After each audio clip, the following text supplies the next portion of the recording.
Sinsya na guys, naputol kasi chinarge ko siya.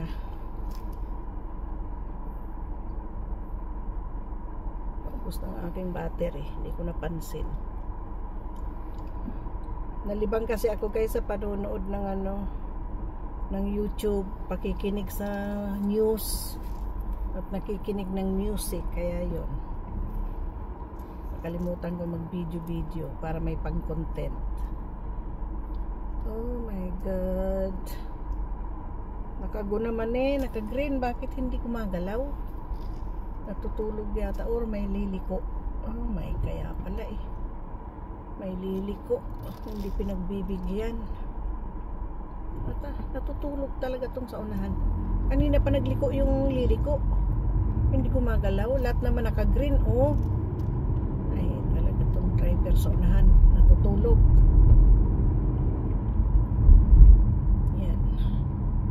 Yan, buti nga umalis ka na dyan. Yung puting guys, yung puting sasakyan, parang hina-hina niyang mga diskarte sa kalsada. Ito dami ng mga yung mga estudyante nag-uuwian na, daming tumatawid. Ito ang guys, HEC eskwelahan din ito. Dito yung guys noon nung anong taon ba yun, tagal na, 1980s yata yung nangyari na 1990s yata na yung may namaril na estudyante at sa isang classroom, kaklase niya. Dito nangyari noon. Yun. Din pag sinicelebrate din nila. Nagpe-pray over sila, may mas yata na ginagawa. Itong eskwelahan na to, HEC, University of Montreal, Polytechnic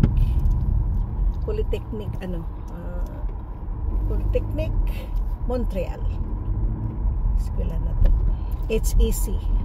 So is part pa rin siya ng University of Montreal guys. Ang ganda ng kahoy na yun, pula ang dahon, orange red, tapos yung katabi is parang yellow. Ganda ng kulay, na anuhan pa siya ng araw, nasisikatan, kaya ang ganda. Lang kasi yung nakikita guys, malayo ako, pero ayan siya.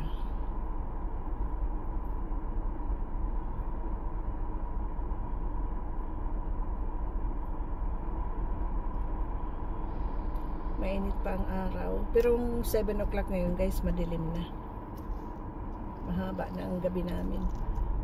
Pero mga November, first week ng November, magpapalit na kami ng oras, daylight saving time, DST. Palit na kami ng oras. Maganda ng kulay ng kahoy, pero yung iba green pa din, hindi pa nagpapalit na.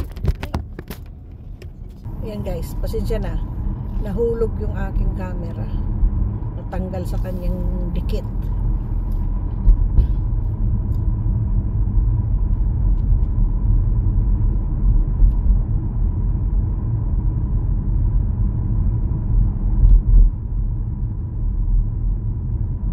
At least dito sa kalsada nito hindi traffic masyado.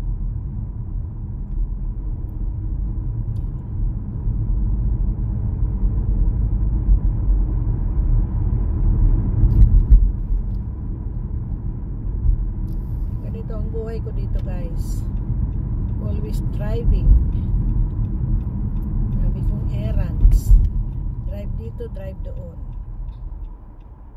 Naiikot ko na yata ang naiikot ko na ang buong Montreal, outside Montreal, naiikot ko na.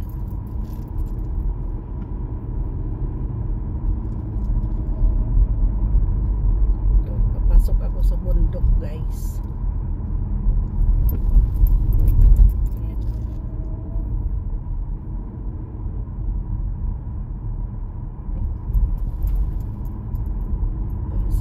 Sa bundok, paakyat ako guys,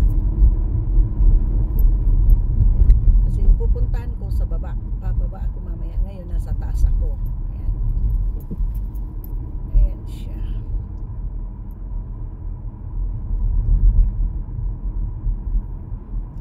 dito kasi walang traffic, kaya dito ako dumaan guys, kaysa naman sa ano, dun sa main street traffic. At least dito stop sign lang, hindi ano, kasi matagal ang ano, matagal ang pag nasa ano ka, main street, main road, matagal ang biyahe kasi ang stoplight usually may 1 minute, may 2 minutes, may 3 minutes ang tagal. Pero dito stop ano lang, stop lang siya, stop sign lang. So preno ka ng ano, tapos takbo na, you don't have to wait ng 1 minute. Yan, nakakalbo na yung ibang puno guys, dahil pag mahangin laglagan na yung mga dahon na maganda sa paningin, pero pag naghangin na laglagan na sila. Kaya minsan madumi ang kalsada, puro dahon. Yan, tulad yan, may mga nahulog ng dahon. Yan. Ganda ng punong to, pula ang dahon. Yan, ganda ng kulay niya. Nakakaaliw pag ganyan ng mga kulay na dinadaanan guys. Gandang tingnan. Dadaan pala ako sa nursing home, bibisitahin ko yung ano, bibisitahin ko si lolo, tingnan ko kung anong kailangan niya, kung anong supply. Yan ang gawa ko guys. Bibisitahin ko yung ano, lolo sa nursing home, check ko lang kung anong kailangan niya. At lalabasan ko siya ng ano, yung kanyang hygiene stuff, yung kanyang mouthwash, toothpaste, toothbrush kung kailangan ng palitan. Tapos yung kanyang diabetic resource, kung kailangan niyang labasan ng ano, iinumin. Yun ang ginagawa ko guys araw-araw. Hindi pa yan 1 oras guys. Minsan pinakamahaba ko na 45 minutes. Ito namang sakyan na to, nakasiksik dyan. So yun ang ano dito guys. Crossing ito. Stop kami. So, yun nga guys, sinasabi ko na pinakamahaba na sa akin ng ano, ang 1 hour. Pero usually 30-45 minutes lang. Kasi nga, chine-check ko lang. Tapos kung may activity siya, daling ko na siya sa activity niya, and then aalis na ako. Yun lang. Sayang din yung guys, everyday ka pupunta, hindi pa nga 1 oras. Tapos may bayad ka. Not bad.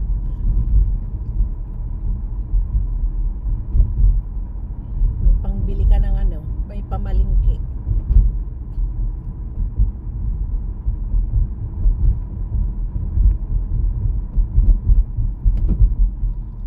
Ano siya? Bayad sa akin ng ano, sa 1 week is ano siya, nasa 400. So, saan ka pa? Parang hindi pa nga siya 5 hours every day. Yun lang ang trabaho. So, saan ka pa niyan guys? Diba? So, kahit ano, sabihin na ano, may edad na, nag-ano pa rin. Kinukuha ko guys, kasi hindi pa naman ako retired, diba? So, kailangan ko pa rin mag-ipon. Or kailangan ko pa rin ano, nagtutulong pa rin ako. So, kailangan ko pa rin extra income. So, not bad, diba? 1 week may 400 ka. 5 hours. Every day, 1 hour. Oh, saan ka pa? Diba?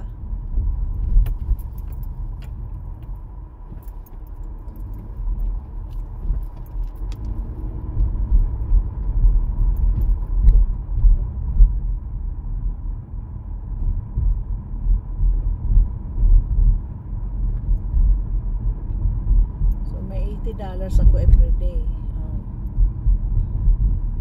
40 minutes, 45, 30, 45 minutes or 1 hour, depende. Ako na lang ang nag-i-stay kasi na parang naano naman. Para namang inaano ko rin dahil baka sabihin naman hindi man ako magtagal. Pero yun naman talagang ano ko guys. I-check ko lang yung matanda, tapos ilabas ko lang yung mga kailangan niya. Kasi ayaw niyang ibang tao ang magbibigay, magbubukas ng kanyang cabinet. Kaya ganoon, araw-araw pinupuntahan ko siya. So ngayon, bago ako magtapos, daanan ko siya ulit. So yun. Diba, ang daan, dadaanan mo lang. tapos may sasahuring ka, eh, extra income, di ba? Ganun lang guys, tiyaga lang, tiyaga lang tayo sa ating trabaho habang kaya pa. Kaya ko pa naman eh, hindi naman makakapagod. Na-drive naman ako, hindi ko naman nilalakad, hindi ko naman binubuhat. Kasi ang mga ano dito guys, mga matanda sa nursing home, may mga private caregiver din sila, aside na may mga nag-aasikaso na sa nursing home, kasi may mga PA bing naka-assign sa kanila, binibihisan sila, pinapakain, yun ang trabaho nila. Tapos palitan sila ng diaper, paliguan. Yung mga private caregiver, ano lang yun, tagatulak ng wheelchair nila, tagadala sa activity, or ilalakad nila around the blocks, yun. Ako hindi ako naglalakad around the blocks, talagang dyan lang sa loob na ano, itulak ko yung wheelchair niya pag pupunta sa activity. Pag hindi, hindi din. So, ganun lang. Minsan, ina-encourage ko na bumaba para ano siya, mag-attend ng concert, maglaro ng bingo. Ganun din ang mga libangan nila guys, kaya hindi rin sila nabuboard kahit pa paano. Tapos mga nakabihis yan ng social din, ganyan ang mga ano dito guys, yun ang buhay ng mga ano dito, mga nasa nursing home. Kawawa yung ano, walang pamilya kasi walang nagbibisita at wala silang private caregiver. Ano lang, asa lang talaga sa nursing home, sa staff ng nursing home. Kaya yun ang kaibahan guys ng mayaman sa hindi. Ang mayaman, naka-nursing home na, meron pa rin siyang private caregiver. Ganun. Kaya yun ang kaibahan ng mga mayaman sa hindi. Anyways, magpa-park na ako guys at baka walang parking doon sa malapit. Mag-park na ako kaysa matikitan ako na ano. Kaya magpa-park na ako dito. Sa allowed na mag-park.